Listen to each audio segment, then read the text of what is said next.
سياده الدكتور عبير ابراهيم ابو المجد، مدرس مساعد بكليه تجاره جامعه دمنهور. يمكن النهارده المؤتمر متعلق بالتنميه المستدامه في مصر والاستثمار في مجال راس المال البشري.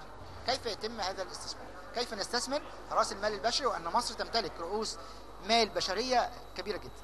تمام فندم. هو المشكله الاساسيه في مصر ان احنا بنملك قوة بشريه عظيمه وقوة بشريه كبيره، بس ما بيستخدمش بالصوره اللي تؤهلنا ان احنا نقف في مصاف التنميه بشكل جيد، وكذلك ننافس او يتقدم بينا او نرتفع مؤشر التنافسيه بتاعنا على المستوى الدولي. وده كان موضوع ورقه البحث بتاعتي، اللي هي ازاي نستثمر في قطاعي التعليم والصحه كأساس لتنمية رأس المال البشري، ومن خلالهم نرتفع بالتنمية الاقتصادية لمصر، ومن ثم مؤشر التنافسية الدولي لمصر. من خلال البحث ظهر عدة مشكلات في الاستثمار في قطاع التعليم والصحة.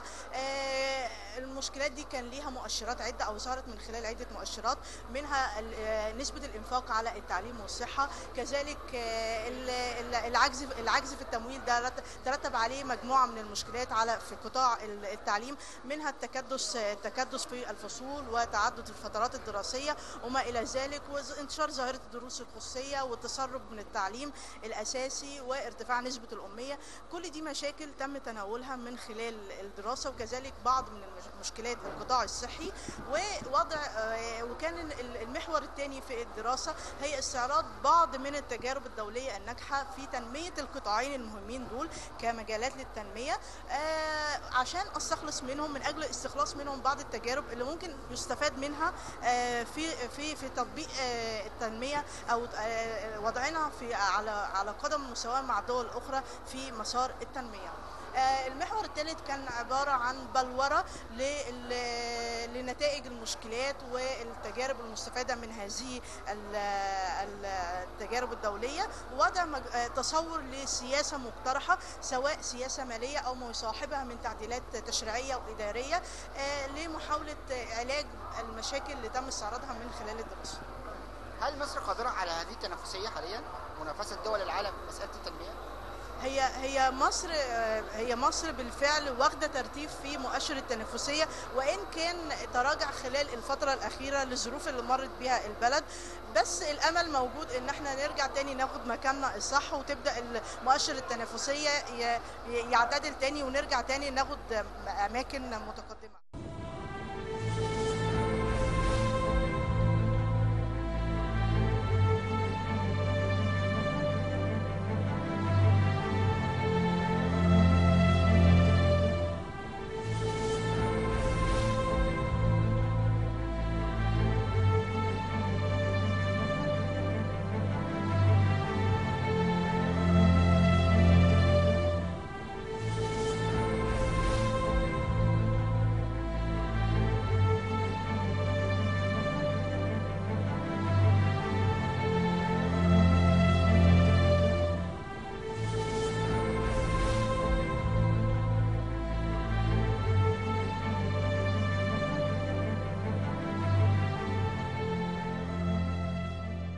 لعل التنمية المستدامة والتنمية في مصر تؤتي ثمارها في القريب العاجل، خاصة بعد افتتاح قناة السويس الجديدة في أغسطس المقبل إن شاء الله.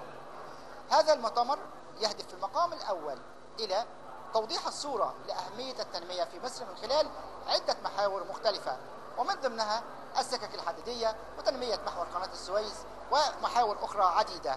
لعلنا نكون قد ألقينا الضوء اليوم على أهم هذه المحاور من أجل التنمية في مصر.